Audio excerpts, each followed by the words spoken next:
options for the family?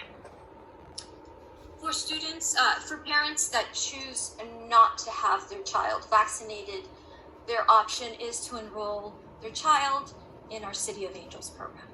So there's definitely an opportunity there for instructional continuity. Yeah. I also want to just jump in. I know the questions that I see in the chat, but the governor came out with his legislation after we had already implemented our mandate. But I do want to say that the governor acknowledged that several districts had gone forward and done an implementation, and he highly encouraged and specifically called out that was okay and good for that to happen. There is a difference between the state and when you talk about the landscape that is Los Angeles. Los Angeles has, such a vast different amounts of communities. We have many, you can look out the window and see sometimes the homelessness situation, the housing situation, the density of our populations.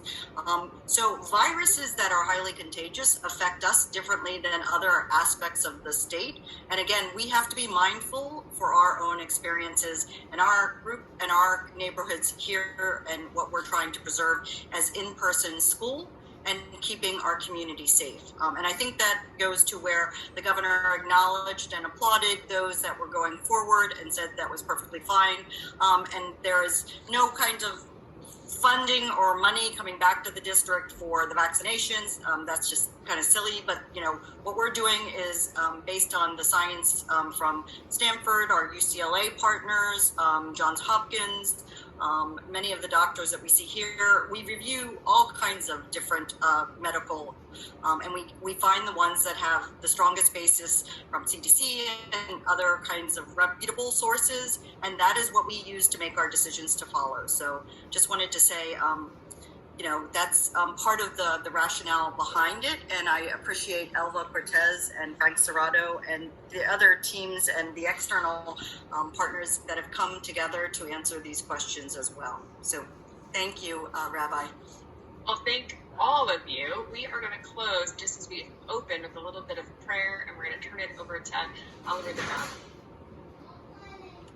Thank you so much. And I'd like to say thank you to Patricia. We are so overfilled with gratitude for your tireless work on this virtual town hall on COVID-19 vaccine requirements for staff and students.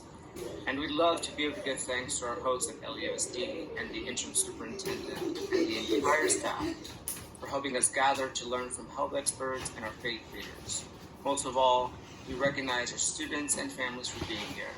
Without you, none of this would be possible or purposeful. Buenas tardes. Nos gustaría agradecer al Distrito Escolar por este